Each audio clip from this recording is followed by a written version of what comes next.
이 바리새인들의 머릿속에는 오직 한 가지 생각밖에 없어요. 뭐예요? 어떻게 하면 저 예수를 잡을 수 있을까?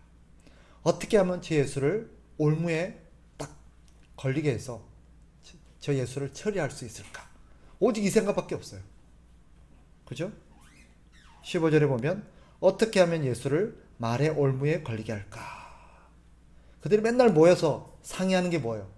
어떻게 하면 예수를 말의 올무에 걸리게 할까? 그들이 고민 끝에 내놓은 해법이 오늘 본문의 질문이죠. 그죠? 그들은 예수님을 찾아서 이런 질문을 던집니다. 17절. 이런 표현이 나오죠. 자, 가이사에게 세금을 바치는 것이 옳으니까 옳지 아니하니까. 아마 오랜 국리 끝에 자신들이 내놓은 이 질문에 그들은 이번에는 제대로 걸리겠다라고 생각했을지 모르겠습니다. 왜 그럴까요? 자, 질문이 뭐예요? 가이사에게 세금을 바쳐야 합니까? 바치지 말아야 합니까? 예수님의 대답은 두 개로밖에 나올 수가 없죠. 바쳐라 혹은 바치지 말라. 자, 바치라 그러면 어떻게 될까요? 이러지도 못하고 저러지도 못하는, 이렇게 대답해도 문제가 되고 저렇게 대답해도 문제가 되는 질문이라 생각하고 그들은 아마 쾌재를 불렀을 겁니다. 왜요? 바치라 그러면 뭐가 될까요? 어떻게 될까요? 자, 지금까지 예수님은 자신이 어떤 존재라고 사람들에게 얘기했어요? 그렇죠. 나는 누구다? 하나님의 아들이다. 나는 하나님의 아들이다. 나는 유대인의 왕이다. 라고 얘기했어요. 자, 그렇다면 그런 존재가 가이사에게 세금을 바치라 그러면 어떻게 되겠어요? 아, 자신이 하나님의 아들이라 그래놓고 자신이 유대인의 왕이라 그래놓고 저 예수도 가이사 앞에서는 별 수 없구나. 가이사 앞에서는 별 수 없구나. 그렇다면 지금 백성들이 예수님을 따라다니고 예수님 막 추종하는 이유가 뭐예요? 그들이 예수님을 따라다니는 이유는 하나예요. 저 예수님이 우리를 저 가이사로부터 구원해내겠구나. 로마로부터 우리를 구원해내서 우리나라를 독립시키고 이제 우리나라가 이 이스라엘이 온 세상을 제패할 그 날을 지금 꿈꿔왔던 사람들이에요. 예수님을 따라다니면서 뭘 꿈꿨겠어요? 저 예수가 우리의 메시아다. 저 예수가 우리를 로마로부터 구원할 존재다. 그런데 그런 예수가 가이사에게 세금을 바쳐라 라고 말한다면 어떻게 되겠어요? 저 예수도 가이사 앞에서는 별 수가 없구나. 그러면 저 예수는 지금까지 우리가 기다려왔고 기대했던 메시아가 아니라는 결론이 나오는 거예요. 그럼 어떻게 돼요? 백성들이 다시 그를 향해서 등을 돌려버리겠죠. 그를 따라다니던 백성들이 실망하고 예수님을 더 이상 따르지 않게 되겠죠. 그걸 기대하는 거예요. 반대로 세금을 바치지 말라 그러면 어떻게 돼요? 옳거니 이 바리새인들은 지금 오직 한 가지 생각한 게 뭐였어요? 어떻게 하면 저 예수를 처리할까요? 근데 세금을 바치지 말라 그래요. 그럼 어떻게 돼요? 로마를 향해서 반역을 일으키는 거예요. 반역을 일으켜요. 그럼 어떻게 돼요? 로마에다가 고발을 해서, 그죠? 로마의 공권력을 이용해서 예수를 처벌해버리면 돼요. 그러니까 바치라 그래도 문제가 되고 바치지 말라 그래도 문제가 되는 거예요. 그러니까 이번에는 절대 빠져나올 수 없을 것이다 라고 그들은 아마 쾌재를 불렀을 것입니다. 자, 근데 예수님의 대답에 앞서서 이들이 왜 이렇게 예수님을 싫어할까요? 왜 이렇게 예수님을 못 잡아먹어서 안달을 할까요?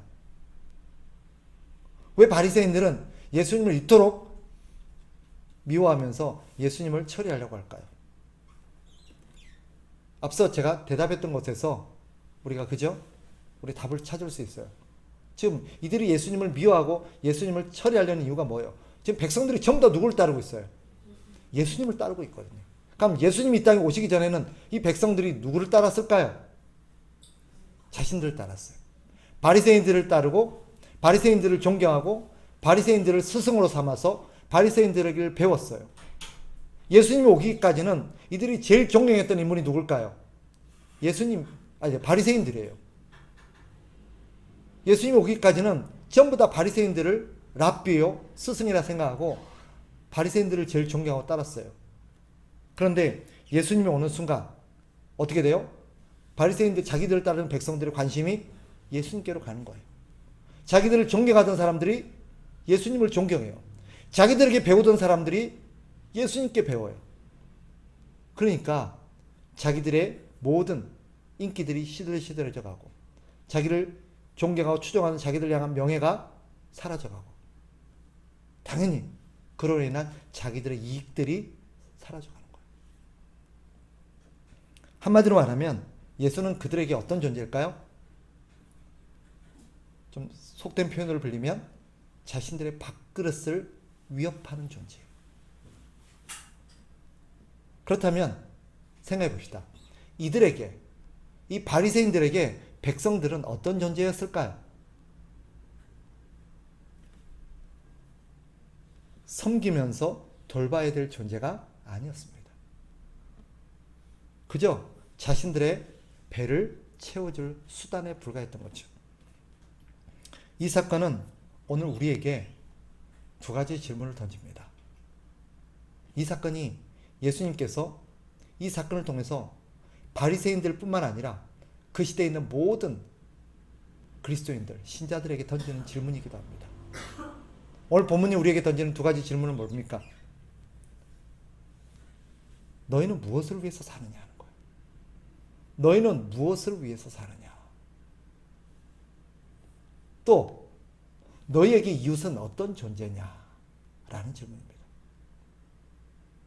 잠깐 한번 생각해 보세요. 여러분, 자, 저를 보세요. 여러분은 무엇을 위해서 사십니까? 무엇을 위해서 사세요? 여러분 옆에 있는 여러분의 이웃들은 여러분에게 어떤 존재예요? 오늘 본문은 인간에 있어 가장 본질적인 두 가지 질문을 던져요. 나는 무엇을 위해서 사는 존재인가?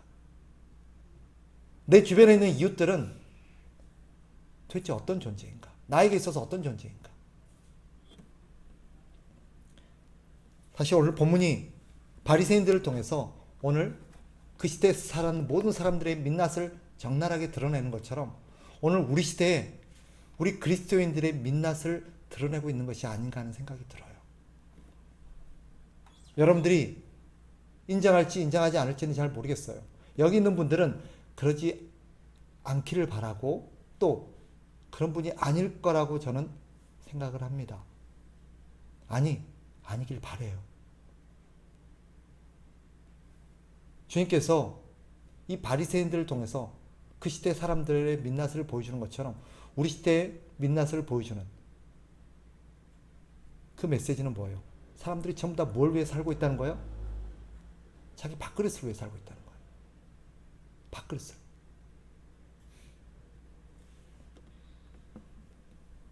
이런 가치를 가진 사람들에게 이웃은 어떤 존재일까요? 둘 중에 하나입니다. 뭐요? 내 밥그릇을 채워줄 도구이거나, 그죠? 아니면 내 밥그릇을 위협하는 적입니다. 경쟁자죠. 이 질문 앞에서 씁쓸한 게 뭐냐면 오늘날 교회 역시 이 질문에서 자유로울 수가 없는 거예요. 생각해 보셨어요? 교회는 무엇을 위해서 존재합니까? 우리 교회가 이 땅에 존재하는 이유가 뭘까요? 교회는 무엇을 위해서 존재합니까? 존재하기 위해서 존재합니까? 교회가 세워졌으니 교회를 유지하기 위해서 교회가 존재하는 겁니까? 아니죠, 그죠? 그런데 마치 오늘날 교회가 뭘 위해서 사는 것 같아요? 존재하기 위해서 사는 것 같아요. 교회의 사명이 문을 안 닫는 것 같아요.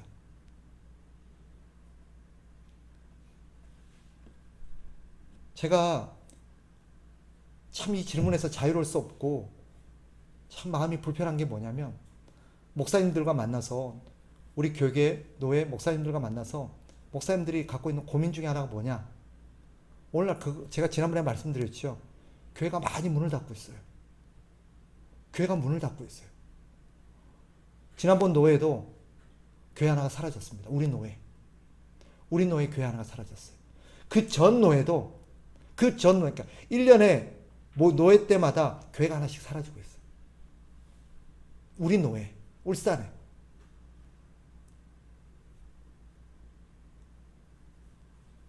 목사님들의 고민이 뭘까요? 어떻게 하면 교회를 문을 안 닫게 할까? 유지할까? 현실적인 고민이지, 그죠? 그런데 씁쓸한 게 뭐예요? 교회가 뭘 위해 존재하지? 두 번째 질문이 뭐였어요, 아까? 우리에게 이웃은 어떤 존재인가죠, 그죠? 여러분, 한 교회에게 다른 교회는 어떤 존재일까요? 어떤 존재예요? 우리가 섬기고 돌보고 우리가 도와야 될 존재입니까? 아니면 우리의 밥그릇을 위협하는 경쟁자입니까? 솔직히 교회는 전자입니다. 교회는 상대를, 우리의 밥그릇을 위협하는 우리의 경쟁자로 인식합니다. 그렇게 말할 수는 없어야 할 텐데 실상은 어때요? 교회들이 다른 교회를 섬기고 돌보고 도와줘야 될 존재가 아니라 자기 밥그릇을 위협하는 경쟁 상대로 여기는 것 같은 느낌을 지울 수가 없어요. 그죠? 교회가 그렇다면 그 교회 안에서 신앙생활하고 있는 성도들이야 어떻겠습니까? 오늘 우리는 무엇을 위해서 살고 있는지, 우리에게 이웃은 어떤 존재인지 오늘 성경이 우리에게 도전합니다. 예수님이 뭐라고 대답하시죠? 21절로 가봅시다. 21절에 보면 예수님이 이렇게 대답하시죠. 같이 한번 읽어봅니다. 시작. 이르되 가이사의 것이니이다. 이에 이르시되 그런즉 가이사의 것은 가이사에게, 하나님의 것은 하나님께 바치라 하시니. 여러분, 가이사의 것은 가이사에게, 하나님의 것은 하나님께 바쳐라. 무슨 말인 것 같으세요? 세상에는 두 종류의 것이 있다. 하나는 가이사의 것, 하나는 하나님의 것. 그런 말일까요? 사실 그런 뜻이 아니에요. 이 문맥을 잘 보시고 우리 주님의 의도를 잘 보시면 이것은 그런 뜻이 아닙니다. 가이사의 것이 따로 있고 하나님께 따로 있는데, 가이사의 것은 가이사에게 바쳐야 되고 하나님의 것은 하나님께 바쳐야 된다. 그 말을 하려는 게 아니에요. 예수님의 의도는 뭐예요? 이거예요. 한마디로 이거예요. 너희는 누구를 왕으로 생각하고 있느냐라고 묻는 거예요. 너희는 누구를 왕으로 생각하고 있느냐? 즉 하나님이 너희의 왕이냐? 가이사가 너희의 왕이냐? 이 질문을 하고 계시는 거예요. 겉으로는 가이사의 것은 가이사에게, 하나님의 것은 하나님께.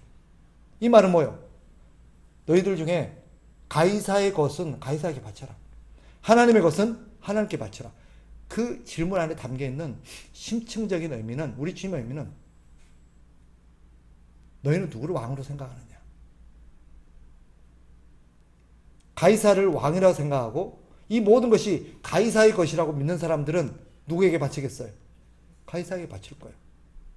그러나 이 모든 것이 하나님의 것이라고 믿는 사람은 그걸 누구에게 바치겠어요? 하나님께 바칠 거예요. 지금 그 얘기를 하고 있는 거예요. 너희는 누구를 왕이라고 생각하느냐? 너희의 왕은 누구냐? 정리해보면 이런 뜻입니다. 너희는 누구 백성이냐 하는 거예요. 너희는 누구 백성이냐?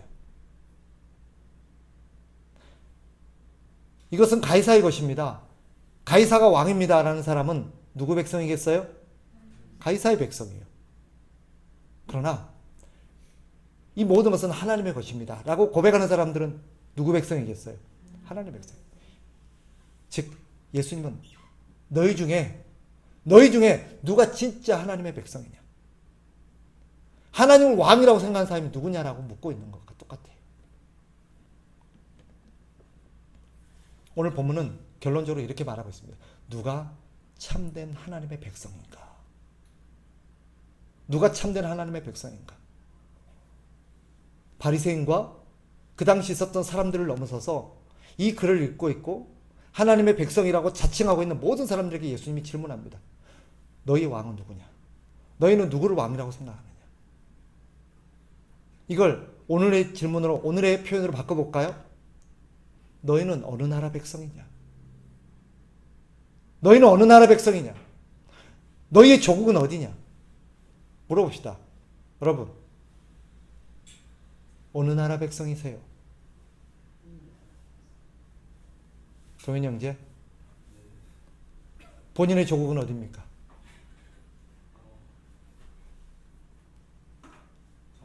대한민국.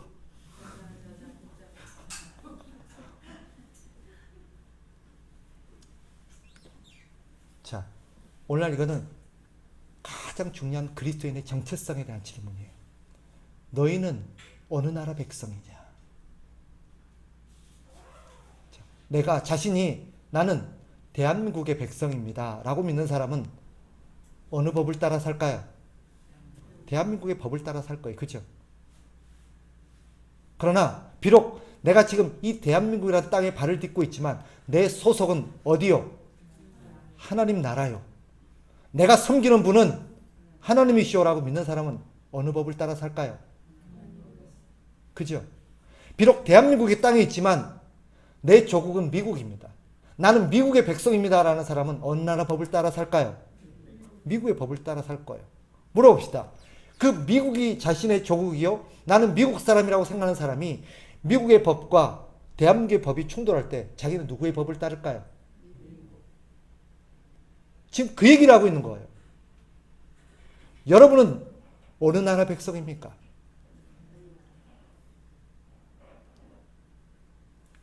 그런데 주님의 질문은 훨씬 심층적이에요.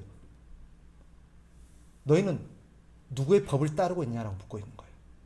너는 어느 나라 법을 따르고 있냐고 묻고 있는 거예요.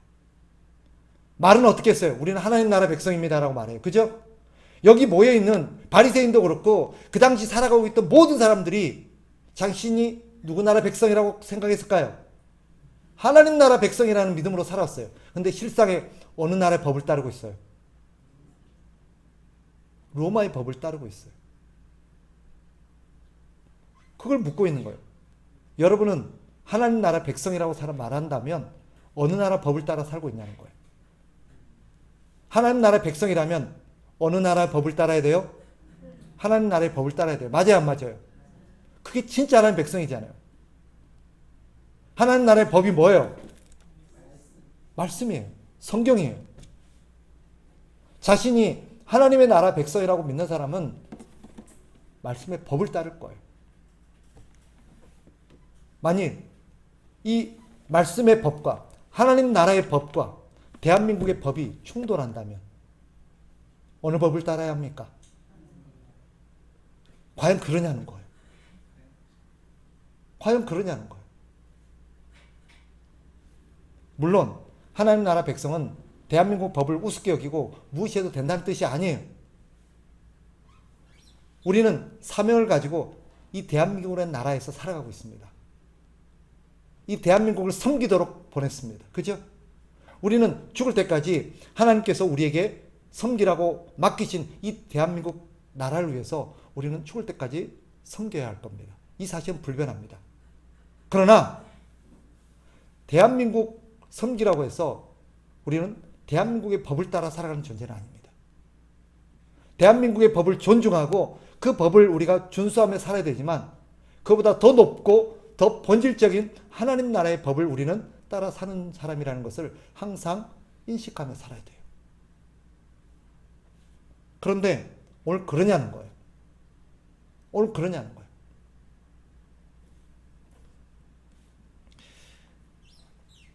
오늘 우리 주님은 우리에게 묻고 있습니다. 너는 어느 나라 백성이냐? 너는 어느 나라 법을 따라 살아가고 있냐? 자신이 하나님의 백성입니다. 나는 하나님을 섬기고 살고 있습니다. 말한다고 하나님의 백성은 아니에요. 진짜 하나님의 백성은 예수님의 표현을 빌리면 뭐라는 거예요? 진짜 하나님의 백성은 하나님의 말씀에 순종하며 산다는 거예요. 모든 것이 하나님의 것임을 알고 하나님의 뜻대로 살아가는 게 진짜 하나님의 백성이다 라는 것이 우리 주님의 말씀입니다. 오늘 주님 우리에게 묻고 있어요. 너희는 어느 나라 백성이냐? 너희의 왕은 누구냐? 너는 어느 누구의 법을 따라 살아가고 있냐? 그렇다면 우리 그리스도인은 하나님의 나라 백성이요 하나님의 나라에 속한 사람이라고 믿는다면 어떻게 살아야겠습니까? 잘 들으세요. 진짜 신자는 이렇게 살아야 합니다. 첫째, 분명한 원칙을 가지고 살아야 합니다.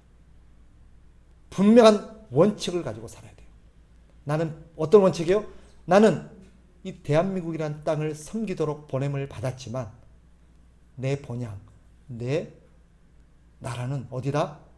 하나님의 나라다. 나는 어느 나라 법을 따라 살아야 되는 존재다? 하나님 나라의 법을 따라 살아야 되는 존재다라는 분명한 원칙을 갖고 살아야 돼요.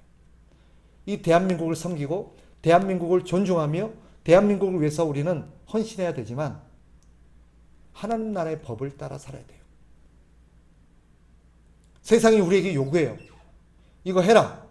바쳐라. 세금을 바치래요. 바쳐야 돼요? 말아야 돼요?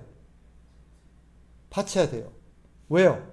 하나님께서 바치라고 했으니까. 바쳐야 돼요. 그런데 세상에서 우리에게 요구해요. 예배하지 마라. 너희는 여러 가지 남자 여자뿐만 아니라 동성애도 인정해라. 남자끼리도 여자끼리도 가정을 인정해라. 부부를 인정해라. 라고 우리에게 요구해요. 이게 세상의 법이에요. 그런 법 앞에서 우리는 어떻게 해야 돼요? 거절해야지. 왜? 하나님의 법은 그것을 절대 용납하지 말라고 가르친 그런 거예요. 신자는 확실한 기준을 가지고 이 세상을 사는 사람입니다. 그러니 무슨 말을 해야 하고 어떤 뜻에 따라 살아야 되는지 우리는 항상 생각하면서 살아야 합니다. 그게 신자입니다. 그래서 바른 말을 할 수 있어야 합니다. 바른 결정을 할 수 있어야 합니다. 누가 뭐라 그래도.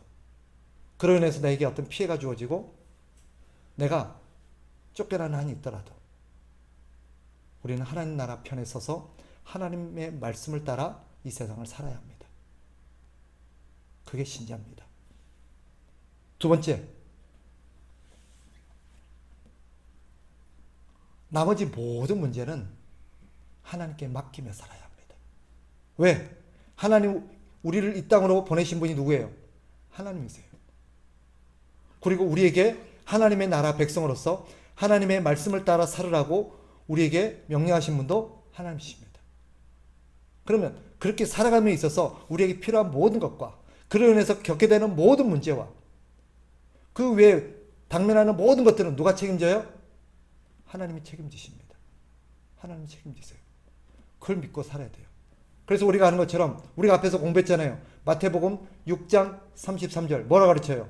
그런즉 너희는 먼저 그의 나라와 그의 의를 구하라. 이게 오늘 우리가 했단 말이에요. 너희는 하나님 나라의 백성으로서 하나님 나라의 법을 따라 살아라. 그리하면 이 모든 것이 뭐예요? 그렇게 살아가는데 필요한 모든 것과 그로 인해서 겪게 되는 모든 문제는 누가 책임진다? 내가 책임진다. 그래서 신자는 두 가지 원칙을 갖고 살아갑니다. 첫째 뭐예요? 첫째, 하나님 나라의 원칙을 따라서 분명한 원칙을 갖고 살아갑니다. 두 번째는 뭐예요?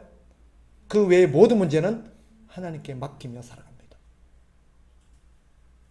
이것이 신자입니다. 누가 묻습니다.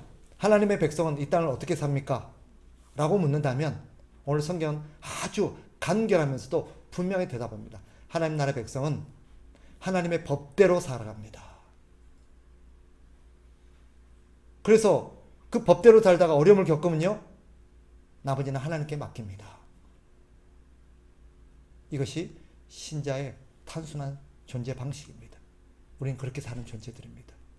그렇게 사는 사람이 진짜 신자입니다.